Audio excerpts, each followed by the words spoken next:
మీరు అనుసరించవలసిన విధులను మీకు చెప్తుంటున్నాను. దాంట్లో నేను ఏ వాక్యమైతే మీకు అప్పచెప్పానో, ఈ ఆజ్ఞలైతే అప్పచెప్పానో వాటిని ఏమంటున్నాడు, వాటితో దేనిని కలపకూడదు, దానిలోండి దేనిని తీసివేయకూడదు అని అంటాడు.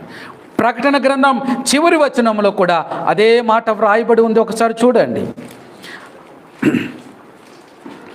ఏమంటాడు? 18వ వచనం, చివరి అధ్యాయం 18వ వచనం 22.